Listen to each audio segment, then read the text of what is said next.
It's Jay. Welcome to Mvskoke Radio, your weekly source for tribal and community news, interesting guests and discussions, plus a local events calendar.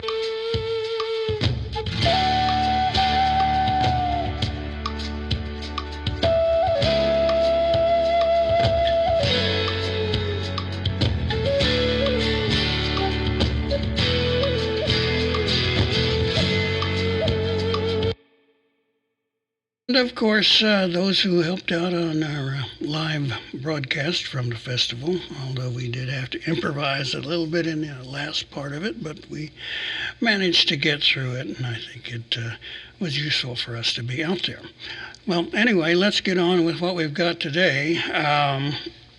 Because of a last-minute cancellation, we are going to change our lineup here. We were going to speak with the National Native American Boarding School Healing Coalition, but I understand their spokesperson is down with COVID, so can't argue with that one.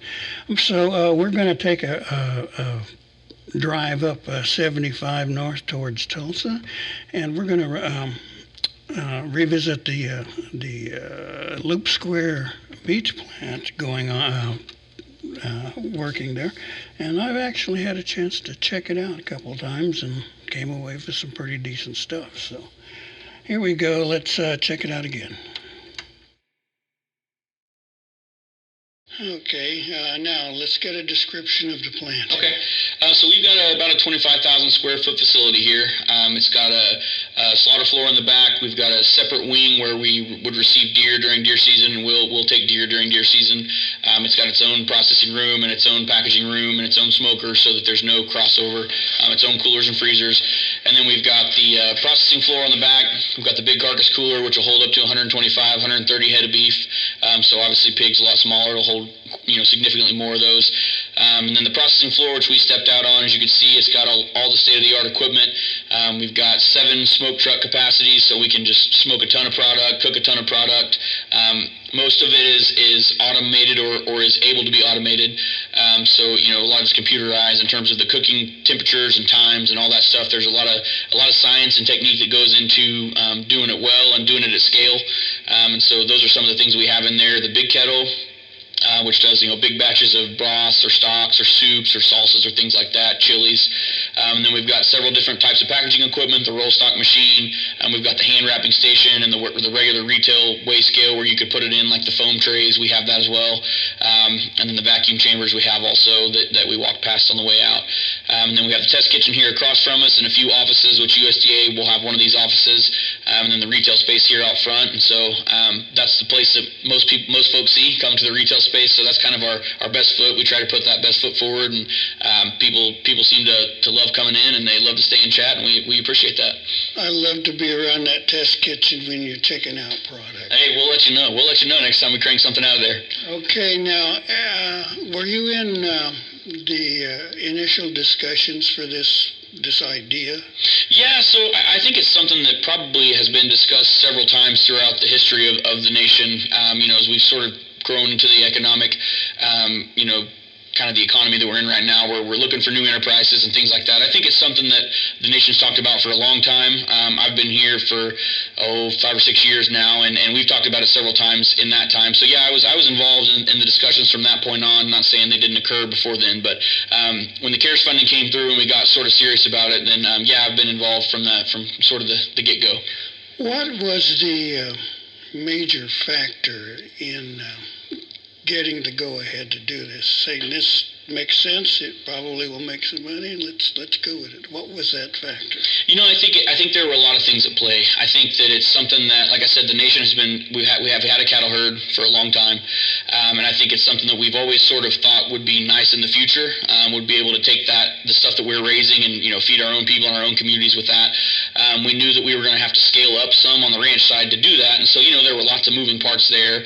I think the fact that, with COVID, when the food shortages hit, when all you could go to the grocery store and couldn't find anything, I think that really made it real for a lot of folks, and not just here at the nation, across the United States. we've sort of gotten away from this model of local food when it comes to our meat. In a lot of ways, we have the 4 major packers. You hear a lot about that. If you're interested in that sort of thing, you hear a lot about, the Cargills, Tyson's, National Beef, those JBS, those large plants that do, the lion's share by a long shot of the protein product in the United States. That's beef, pork, and chicken, all of it.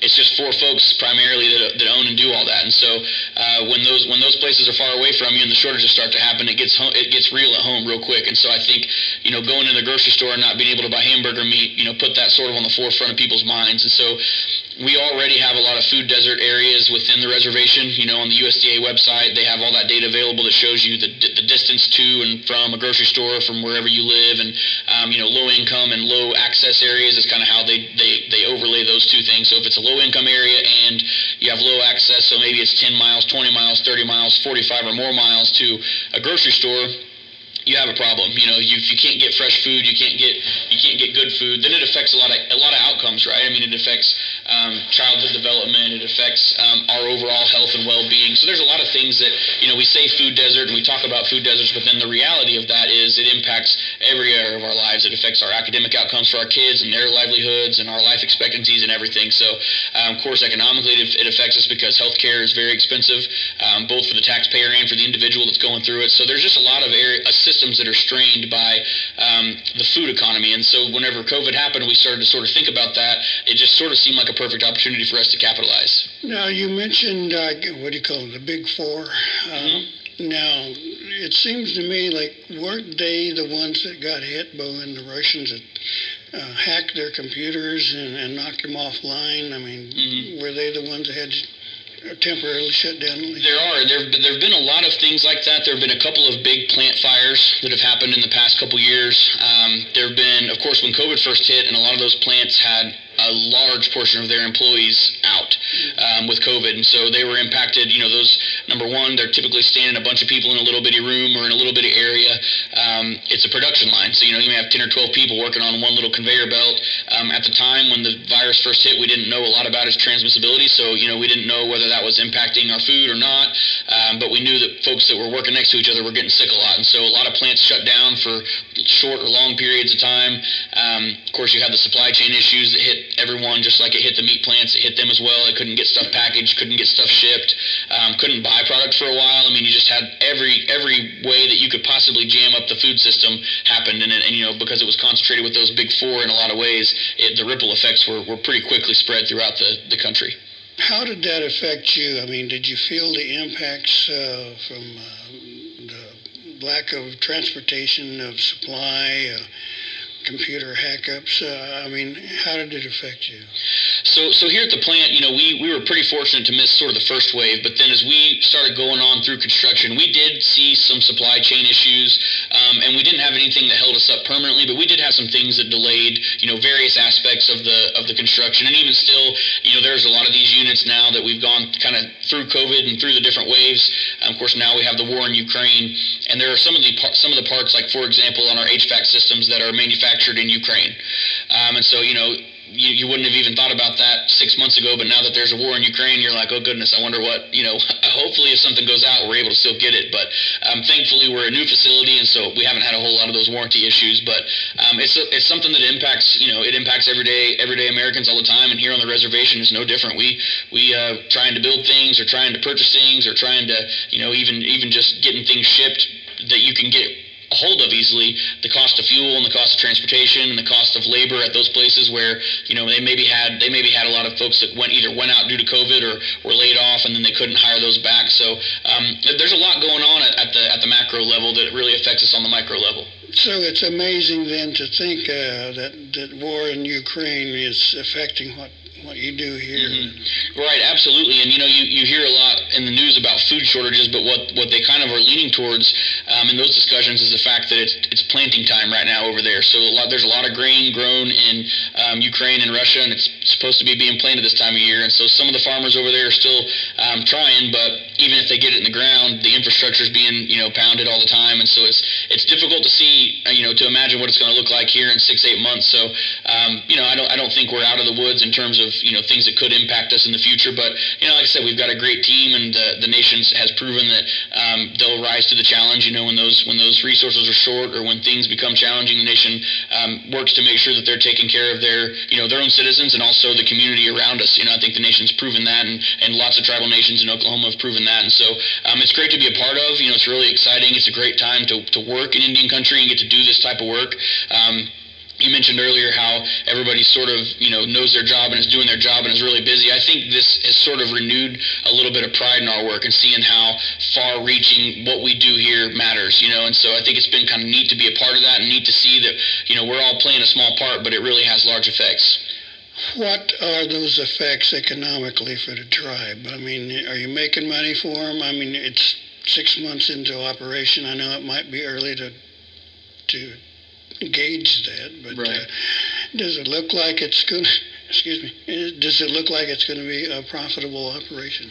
Yeah, it's looking really good. So we've got certain sort of indicators that we're looking at. We've got kind of break-even points for both our retail volumes, and then on the back of the house on the slaughter floor, the more custom animals we can get in here, the better. So we're gearing up, and we've only actually had the kill floor going for about 6 weeks. So the plant and the retail space has been open about 6 months, but the actual kill floor side of things has only been open for about 6 weeks. So it's still pretty early. It's premature. Things look good, and I reported to BFMJ yesterday, and I was optimistic, but I wanted to just be open and honest that we really don't have a lot of data to go off of yet because we have only been open for 6 months. So trends can be a tricky thing to communicate, and so I'm hesitant at this point to say it's going to set the world on fire. But things do look really good right now, and as long as we can keep kind of growing and building capacity at the same rate that we are, I think we'll be in good shape. What was the reaction then from the committee, BFJ, and the council, and I guess the administration? What are they telling you about what they see?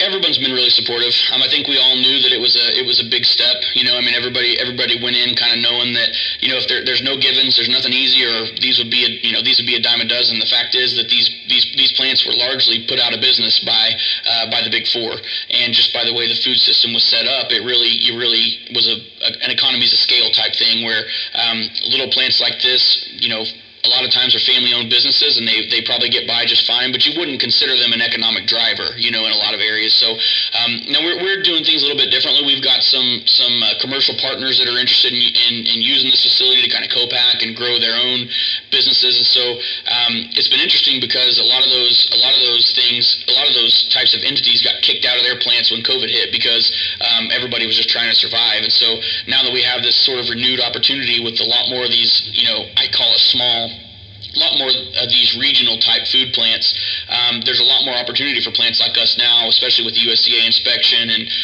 all the standards that we have to be held to. Food safety is big for somebody who's shipping their product all across the United States, and so we're able to demonstrate we have a really nice state-of-the-art clean plant with great facilities and great equipment, but being able to somebody to come in and see how clean it is and how well how kind of well oiled it appears to be, and that everything seems to be going okay, and that's well and good, but without the backing of the federal standards and the testing and stuff, there's a lot that could miss the eye that won't miss a bacterial test, and so having that peace of mind as a commercial entity saying, hey, we want to use you guys, having that peace of mind that we're going to be federally inspected goes a long way with them, because we have the recall plans and all that stuff that we have to develop as part of that inspection. And so, like I said, I think everybody's optimistic. We're pleased with where it's at right now, but the nation's supportive and knows that it's going to take a lift in the first couple of years to kind of get us to that point where we can really take off. And so, like I said, we're just going to keep working hard and hope that we can do right by that. One of the components I think it is important is the retail space out here. When I walked in the door, and I glanced around, and so there was a nice selection of things, but I didn't see like shelves brimming over with stuff. I mean, they're packed in there. Is it a matter of evolution? Do you expect those shelves to be filled, or is it about where you wanted it to be right now? It's pretty good right now.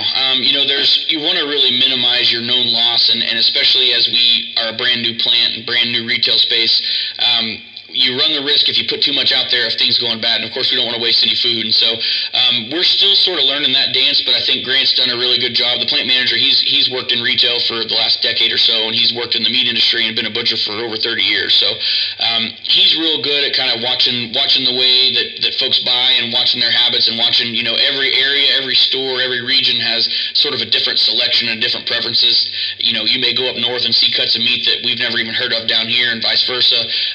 Things that are popular out on the coast, those tri-tips that they were cutting when we were out on the floor, those kind of became, desired by customers on the West Coast, and they're just now sort of making their way here. So being able to pay attention to those trends, the ebbs and flows of a year as the year goes on, what the customer wants is different.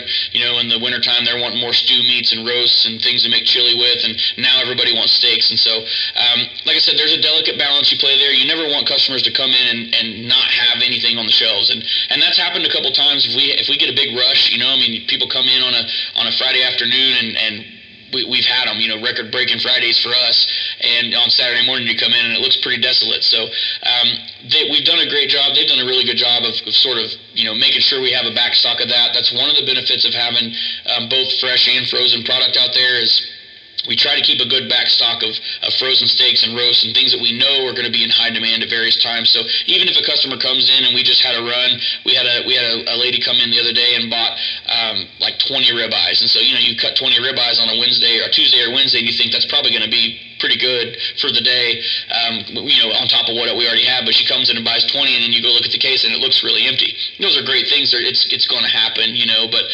our delicate balance we walk is we don't want to have to throw a bunch of product away because it goes bad. So far, we've done really well in that regard. So you don't want a lot of inventory laying around. An empty case is good and bad. Right. You want to see it empty. As long as we can refill it. As long as we can get it refilled. Now, as you sort of adjust to the market, I presume there are going to be a lot of seasonal things, as you mentioned, steaks for barbecues, chili for the wintertime, and then, of course, hunting season, you're going to have a lot of venison come through. Do you really envision a market plan that's going to try and take advantage of that? I know you got a wonderful sign out here, but are you going to pick that up like TV or newspaper advertisement, special events or something like that to kind of boost the image? Yeah, and we've talked about that. Of course, we have PR, and we have a lot of levers we can pull just as a government entity, and we've got our Facebook page.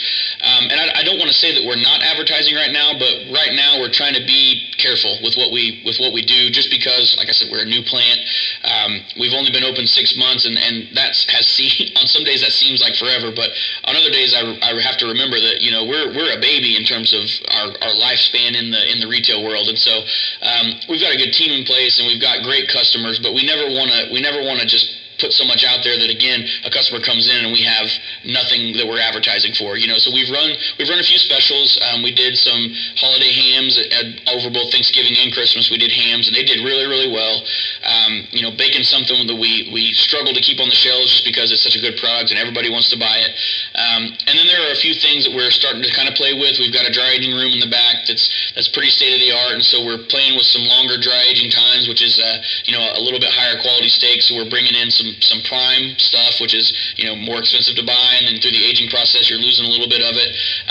We've run a few different specials on different types of sausages. So we had some bison brats, and then we had a kind of a spring sale that we advertised, but not real hard. We brought in a ton of product and made just a whole variety of different sausages: bratwurst, smoked sausages, hot links, all those different types of things that got people kind of excited, gets them to coming in. So yeah, I would anticipate that in the future, as we sort of get ahead, we're gonna really start kind of putting ourselves out there. Like I said, we've got a lot of partners that are ready to work with us when we're ready. It's just kind of one of those things where we don't ever want to overpromise and underdeliver. So kind of my personal approach, and as we've gone through this thing, has sort of been to crawl, walk, run. I think the anticipation and the potential of something like this is incredible, and I just don't ever want to ever want to make, get too gung ho and make a mistake to where we overexert ourselves and can't fulfill any of these obligations. And so we're getting better at that. We're getting caught up to the point now where it's looking like we can start exploring some of those third-party commercial type entities and really expand our enterprise. But again, I just want to make sure that we can do what we say we can do. Okay, what have we got in front of us here? So these are just pork steaks. They're out of the shoulder. Still got this little blade bone in them.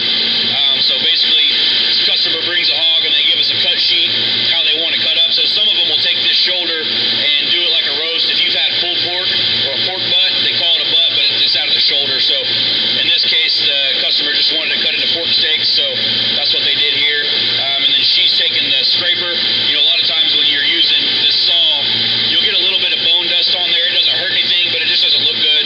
And so we take these scrapers and scrape all that bone dust off there. That way the customer gets a nice, pretty picture, and something that looks appetizing, and then they'll package it up.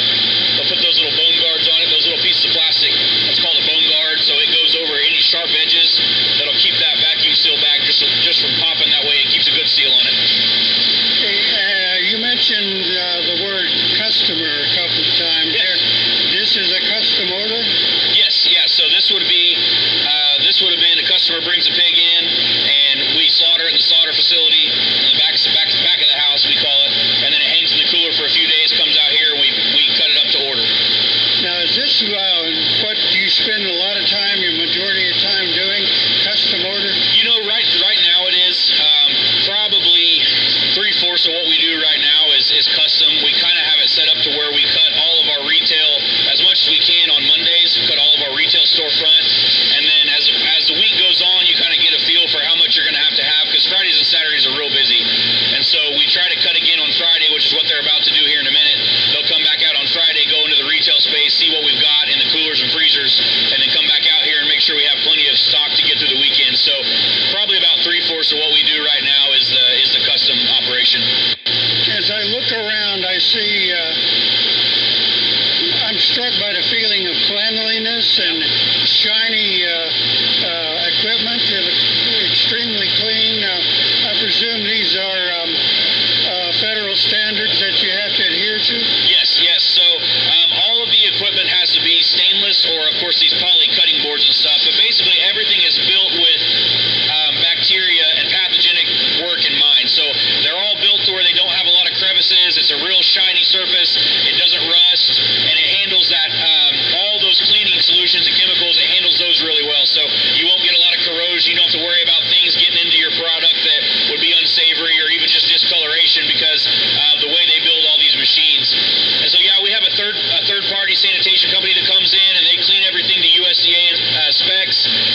USDA's been in here several times already, and of course it's a new facility. It looks great, but when you see what we do every day and how much meat and stuff there is laying around on the tables and the packaging equipment, the fact that it still looks like this after 6 months of day in, day out work, it says a lot about our team. They do a good job every day picking up all these little bits and pieces that fall and making sure to wipe everything down. We do a pre-operation. It's called a pre-operation inspection. So we come in the morning before we start, put the shop back together. All the equipment that we take down, we tear down to have it clean. So we get all the innards, all the saw blades, and all the rotors, and all the guards. Everything gets sanitized every night. And then we come back in the morning. We have what's called pre-op, which is where we would walk through, and when USDA's here full-time every day, they'll walk through and they'll take samples and they'll swap things. But we walk through every morning and make sure there's nothing we can see, nothing that didn't get washed, and everything's put back together, not only cleanly but safely as well. Now I see, I don't know how to describe it, but this is a drain here in the floor.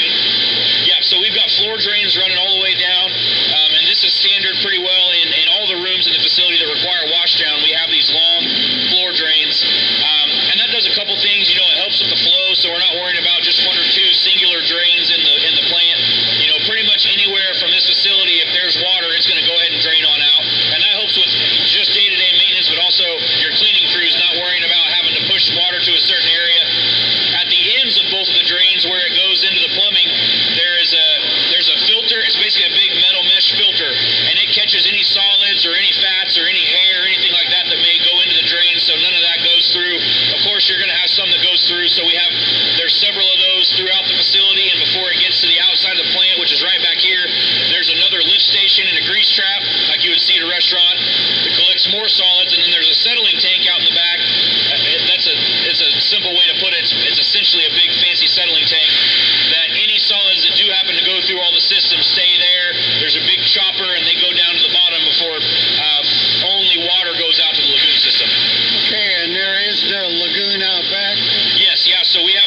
treatment facility. It's out back.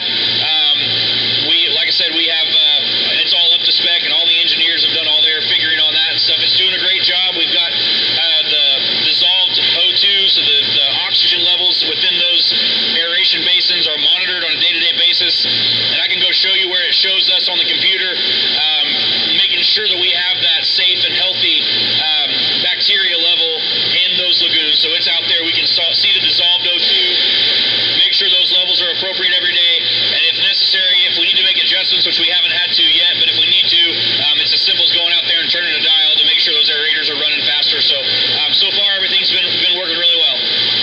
I understand that lagoon was a matter of concern to some of the local residents. They were worried about some sort of contamination or something like that. Have those questions been settled? We haven't heard anything from them. No litigation has been filed or anything to my knowledge. We haven't heard anything in quite a while, but we've worked really closely with the EPA. We've either got or are continuing to get any of the information that they need to them.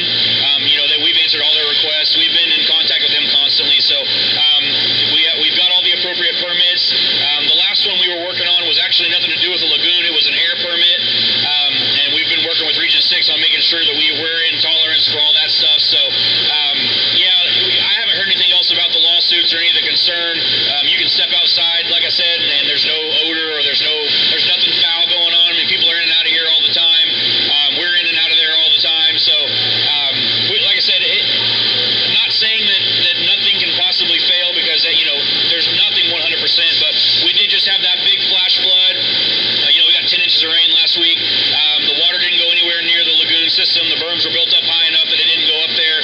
Nothing got contaminated. Nothing got into the creek, and everything performed as it was supposed to. So we're really pleased with that. I've noticed that your crew here has been just extremely busy. Everyone is knocking their portion of the task out. It's like they really know what they're doing. What are they required to have some special training or something before they're employed here? It's really pretty amazing when you put it that way, because we started about 6 months ago, and the only one that has any experience prior to now is our plant manager, Grant. Everybody else came into this with no background, no experience. We interviewed probably 60 people, and it's just one of those industries that there's not a ton of experienced folks out there. But as you said, in the 6 months we've come, you stand around and everybody knows their job. You stand around and watch them, and they're all working really well. They care a lot, which really helps. A little over half of our folks are citizens. A couple of them are married to their spouse is a Creek citizen. So we have their children are citizens. We all take this meat home to our kids. We all buy our meat here. So it's really neat to see how much pride they take in the product, and how every day they don't put anything out they wouldn't serve to their own children, their own families, and eat themselves. It's kind of funny. We joke all the time that we're our best customers, because we see all the product back here. We see how good they are taking care of it. Of course, any of the stuff that we've raised on the ranch, we get to see that all the way through the cycle. So it's really cool to see them take that initiative, take that extra care, go above and beyond, and make sure that it's a product they would give to their own children. So a lot of it's on the job training. We've got a couple that are taking some courses through the college. We've got a couple that are taking some courses online that are like meat certification type courses. So everybody's really taking some initiative and trying to learn. But it's been a ton of work. They've done a great job. So if the product wasn't good enough, they wouldn't be taking it home and eating it themselves. Right, absolutely. So that's one of the cool things about working back here is, any questions you may have had about the food industry are pretty well settled when you're back here, because they see it from when it walks in the plant all the way out until it's on the retail shelf. So, you can kind of rest assured knowing that if the people who work here are eating here, then it's probably a pretty good thing. Right. I think at the moment, those are pretty much all the questions I wanted to run by. Perfect. Is there something you might want to add here about what we've got? I just want to brag on the team a little bit. Like you said, this has been a monumental lift, not just for my department, but everybody involved on the policy side, the administrative side of the nation.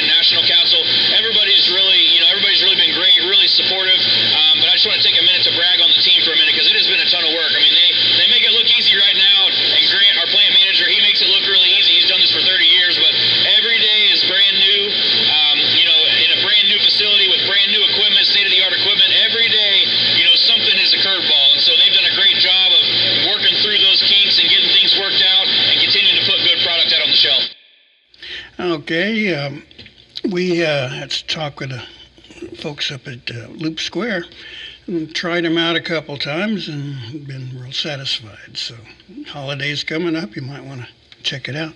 Plus, there's no congestion from Tulsa traffic. We're going to take a short pause here, and then we will be back. Brenda Golden has come in about the Land Rush Memorial Project again. There's more activity there, so please stay with us here on Mvskoke Radio.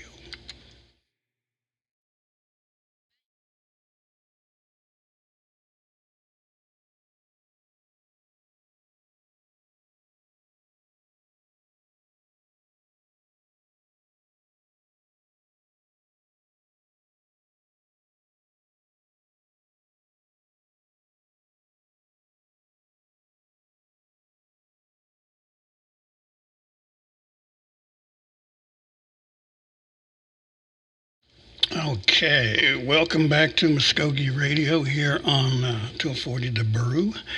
It's 106.3 FM and 1240 AM.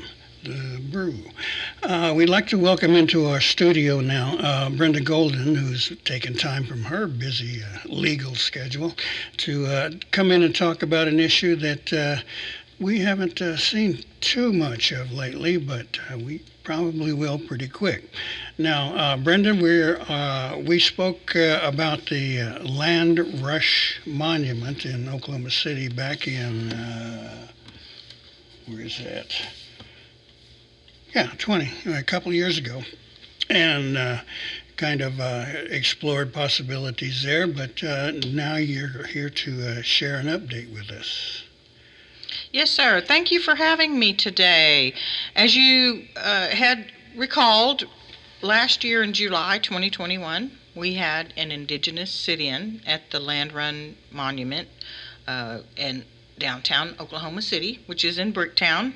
The problem with the Land Run Monument is that it's all one-sided, just shows pioneers coming in, rushing with wagons and horses, and there's no perspective of Native history or what happened to us there. So we had a sit-in last year in the middle of July that resulted in a meeting with Mayor David Holt and has even led to an even bigger project that I'm here to talk about today. Okay, first of all, just to recoup a little bit now, that statue, it's actually several, right? 43. 43, and it commemorates the 1889 land rush, is it? It does. Okay, and as you say, there was no discussion of whose land they were rushing over, and some of it, explorations say maybe that wasn't quite as legal as it should have been, or at least moral.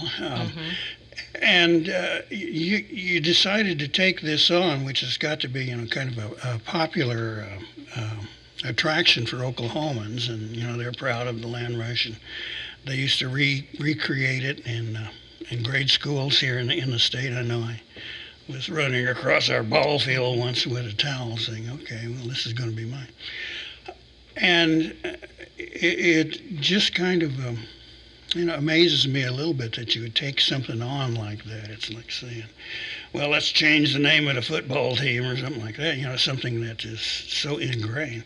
So let's start there. Why'd you take it on? Well, I have had this fight since actually 2007 to tell the correct history of Oklahoma that included the fact that treaties were broken to make the state, because it was promised to us as Indian territory forever. And then oil and gas and other things were found, and the allotment era came that busted up our communities. And so this has been a project of mine for 13 years to address the true history of Oklahoma, to tell the truth from our side, from all sides. And part of that is that when they very first started that, putting those statues out there, my group, Spirit, has had several demonstrations and events there to bring attention to the fact that they're not telling both sides, which is ironic because the person who made and who is responsible for the the huge bronze sculptures is Mvskoke Creek, and his name is Paul Moore.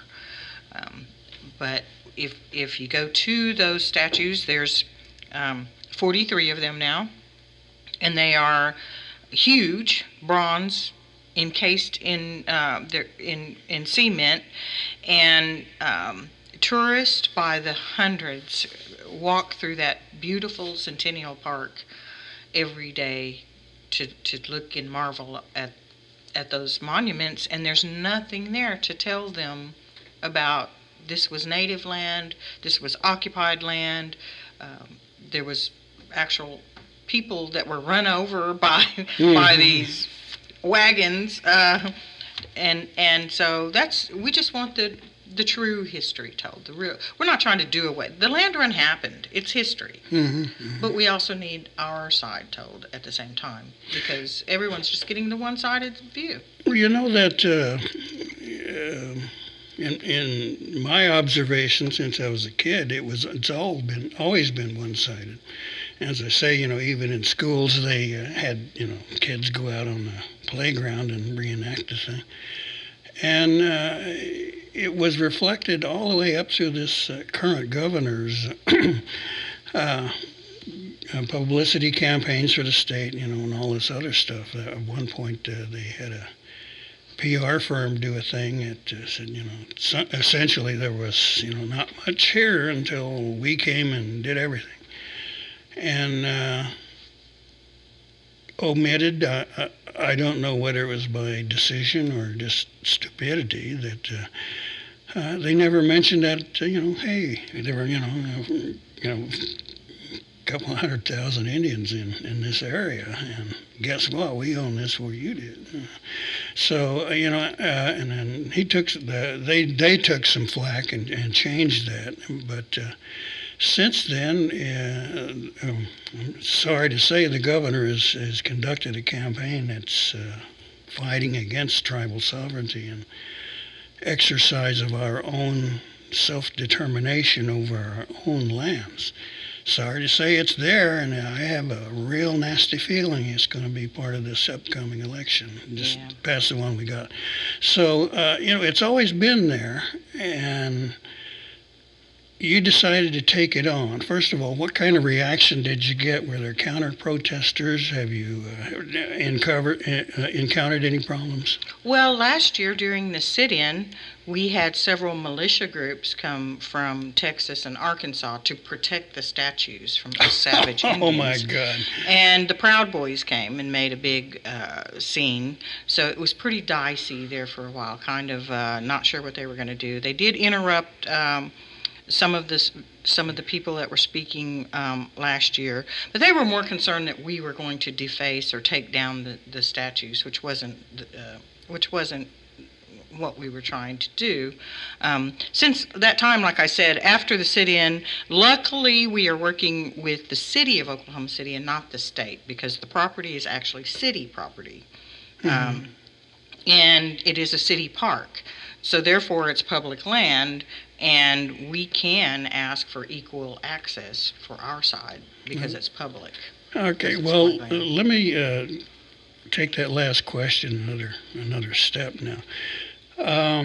In the last couple of years, we've seen some of those groups that you'd mentioned getting really, really nasty, and weapons have been shown up, and conflicts, people have been killed. And now, of course, the government has indicted the leadership of those groups and things like that. Now, do you have any residual fears of those type groups, or somebody, the lone wolf coming in and creating more problems? I don't have that fear now that we've got an official project sanctioned by the city of Oklahoma City. Again, their fear was that we were going to take down statues, because at the point last year in July, statues of Christopher Columbus was coming down, and Robert E. Lee statues were coming down, and they wanted to come protect the statues, and had guns, had weapons. It was pretty scary, but we knew that we weren't there to do that, and so for the most part, it was. It has been peaceful afterwards. It was just that at that time. The statues weigh tons. I was going to say, how could we take them down without a blowtorch or something? Bulldozer. Yeah. So it was. I think it was more just they were trying to intimidate us, than to not have what we were doing. But we weren't intimidated. Hundreds of I was going to ask, how did you react to that? I mean, hundreds of people showed up in the heat of the summer, July 21st. It was very, very hot, and tons of people showed up in support of having something done down there. Oh, was there a particular theme there? I know you've mentioned, we tell our side of the story, but did you have any concrete ideas or something that you wanted to see happen from that point? We want, in the grand scheme of things, something of equal size and stature to tell our side of the story. So they've spent $3.4 million on all of those statues. They should probably spend $3.4 million on our side. Right. Does the appearance of the First Americans Museum change things at all? Well, the problem with that is, and that was the argument that we kept getting pushed back, was that, well, you guys have the museum. But like I said, people come to Bricktown and then they walk along the river. They don't walk over to the museum. They eat down there at the restaurant, and then they want to take a leisurely walk, which it's beautiful, and they never go over to the museum. So that's people that we're losing to telling our side of the story, and without anything being there, they don't know. They will never know that. For our listeners who aren't familiar with Bricktown, that is a entertainment center for Oklahoma City. It's bricks in the buildings. I mean, it's an old architectural style, and a lot of bars and restaurants and musical and venues. A canal. And the canal, right? And that, of course, will attract a pretty good crowd. I would presume, kind of a younger crowd who want the craziness there, but within walking distance, you say this city park is there? Yes, right behind, right by Bass Pro Shops and right behind Toby Keith's restaurant. It is just probably 100 feet from the main street of Bricktown from Reno. So they, like I said, the tourists, the people that go down there, will often want to walk off their dinner, and it's a beautiful trail. There's all kinds of access and windy trails around the Land Run Memorial. They call it Centennial Park, and they've really got it landscaped beautifully, and so it is a really nice walk for someone after dinner to walk off their food. Not being too cynical, sound like they should have changed the name to something more like Land Theft Park.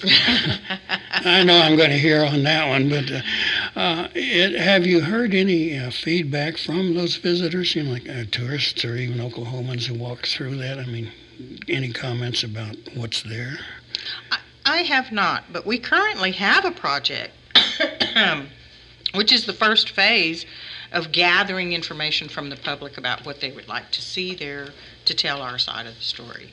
So after the meeting with Mayor Holt from Oklahoma City, he linked our group with the City Planning Department and the Oklahoma City Arts Department. And we're trying to develop something, but we don't want it just to be us, a small group of people, deciding what's going to go there. We would like to hear from everyone. What would you like to see down there? What would you like to have at least 43 statues weighing several tons. It presents a lot of different ideas that flow through your head, and what I would like to see avoided. would be any stereotypical kind of things, like, end of the trail, crying Indian or... Chief in a headdress. Yeah, like, hey, guess what? Creeks didn't wear those headdresses. And something that would reflect perhaps, some of the tragedy that's involved with Native presence here, which would include the Trail of Tears and, places out west where the U.S. military had, let's say massacred. Let's just use the word. And I don't know. I know this will infuriate a lot of people, but some of the wheeling and dealing those oil companies did to end up with Indian land. Something that, would give a feel for perhaps the darker side, but then yet celebrate the fact that we are still here. Exactly. That we thrive still, and, our cultures are here in spite of attempts to change that. That's something that I would like to see now. How are you going to contain that in a project like that? Yeah, well, we're very fortunate that we had a very small planning grant that has allowed us to have two persons that are very well respected, Anita Fields and Yataka Fields, to help us shape all the responses that we get from people and try to shape us into the framework of what it is that people want. It could be anything. It could be a light installation. It could be a huge painting. It could be statues. I mean, we have been just given the license to develop, if we can afford it, of course, to develop what it is, including the website, including printed materials, to reflect whatever it is that our indigenous population would like to see there. Well, let me throw out a couple of examples.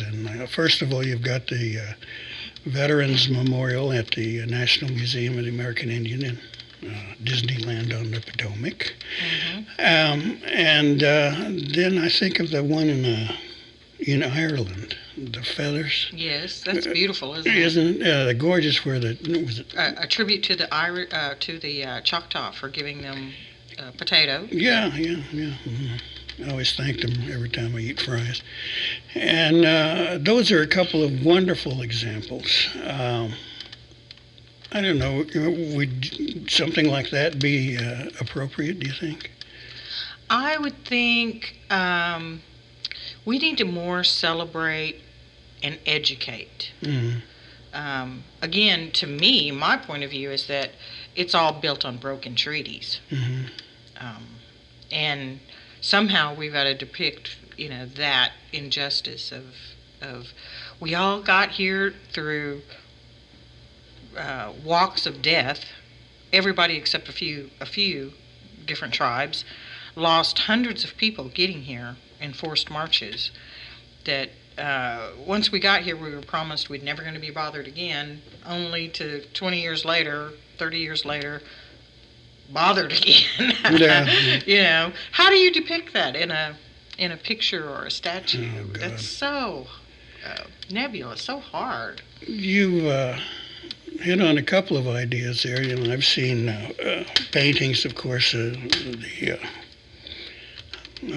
end of the Trail of Tears, or even during the progress. You see people walking away from you with blankets in the snow, and riders on horseback, about to collapse, and then little ones and perhaps markers where they didn't make it, things like that. And then I've seen a few where you'd see American troops using bayonets to push people along. And sometimes I have to admit it sort of makes me furious to see that sort of thing. But then I think, well, that's not going to get you anywhere. Let's see if we can channel that into a constructive kind of idea.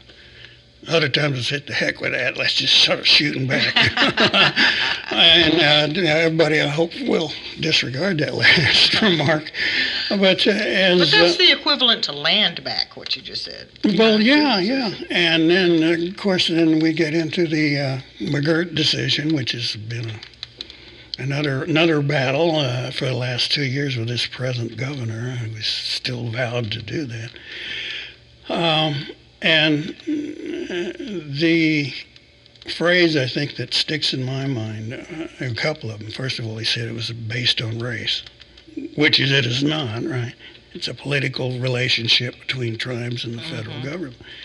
And then something like, make all Oklahomans equal sort of thing. And for me, that implies you're going to have to take away tribal sovereignty and our own governance over the land and whatever other relationships we have.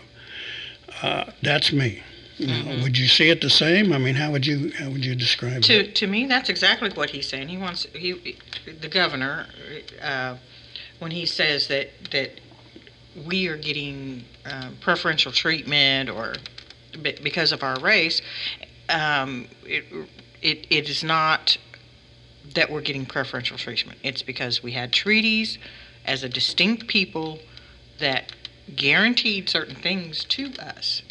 And the Supreme Court said that we are a sovereign nation within a nation. So we're kind of a quasi nation. And I think he wants to do away with all of that because he thinks that everybody should be under the rule of the state of Oklahoma. I think he probably would be an Andrew Jackson Yeah. kind of guy. I hadn't made that connection, but now, that's actually very good. One of the things that kind of tickled me was Chuck Hoskins saying no Oklahoma flags on our land and during the event. Then, of course, a lot of people griped at him pretty good and said, well, no, okay, maybe we will allow it, and I'll take that back. So it's definitely a love-hate relationship. Last time I heard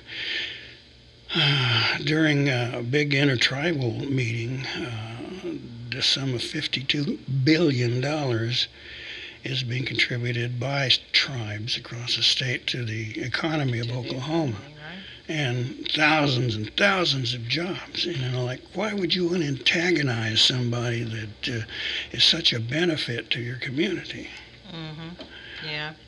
And part of, what we're trying to do with educating the public at the Land Run Memorial is to tell part of that.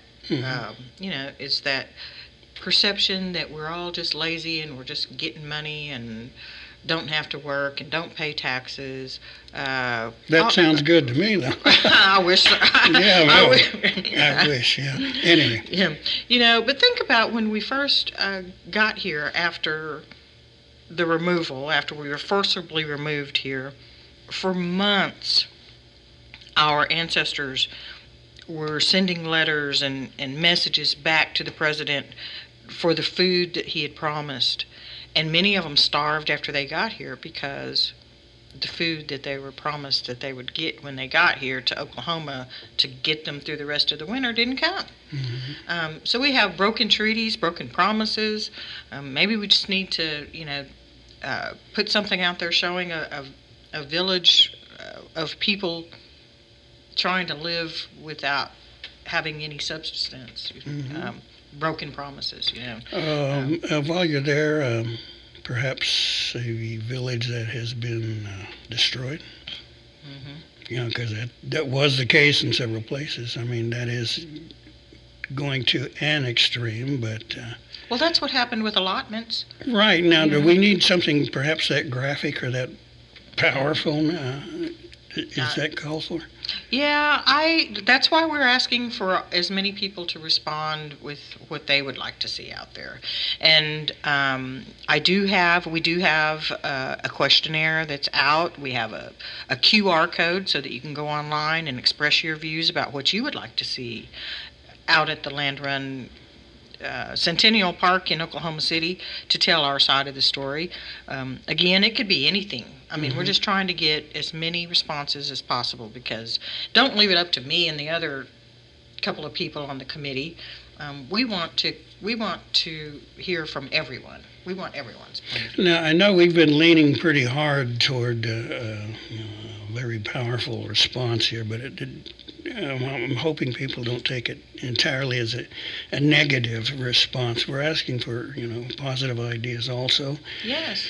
But, the world, there's the yin and yang, a positive and a negative, so if perhaps something like that could be developed, and that's what we would prefer, I think. Mm-hmm. We prefer a positive message as well. We don't want to turn people off. And like I said, there's already those negative perceptions that you and I discussed. We want this to be something beautiful, that when the tourists do come through, it educates them as well as it's eye-catching. And of course, you're going to be able to see it from the highway, from I-40. So you want it to be something significant, along the same lines as the huge bronze sculptures that are there. Right. Okay, well, if someone was interested in getting more information or perhaps participating in your project, how would they get a hold of you? Well, the questionnaire and the QR code are both on my Facebook page, OK Spirit, facebook.com, OK Spirit, or they can just contact me through my email, Brenda_Golden at msn.com. All right. Now, if there was a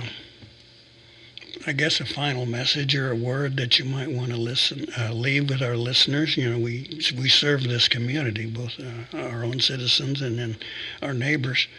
What would you want to say to them, that whole group? That the whole group is that we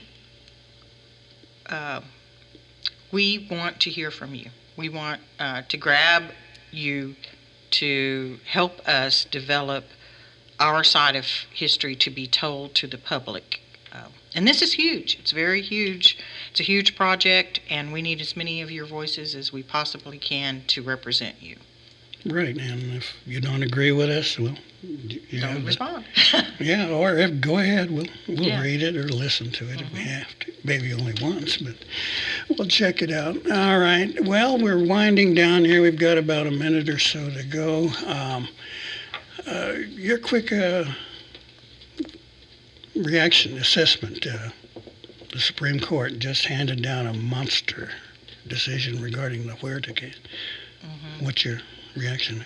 Well, I do believe that we did need some guidance about what to do with non-native perpetrators that commit crimes against native people, and unfortunately I don't agree that they made the right decision.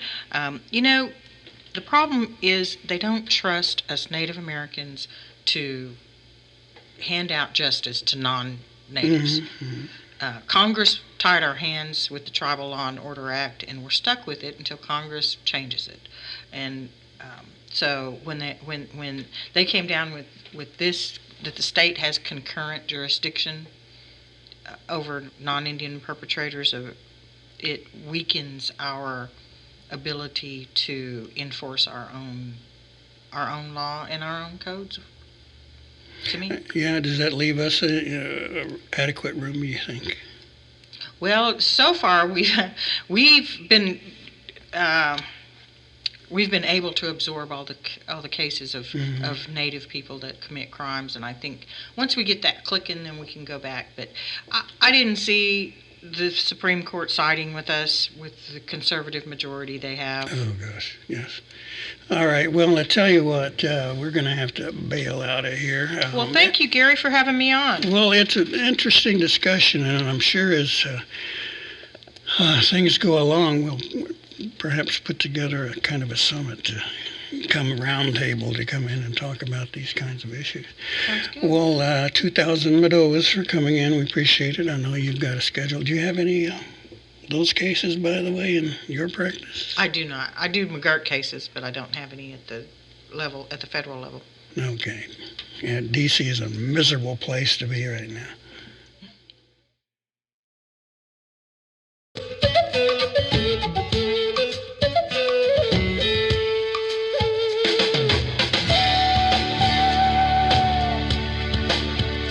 You've been listening to Mvskoke Radio. Join us again next week for more local, tribal, and community news and updates. Mado.